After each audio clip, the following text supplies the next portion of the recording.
सरकू हा अंधार सर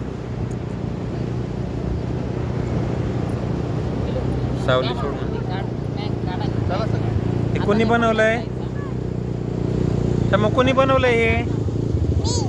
तू बनवलंय आणि बनव अजून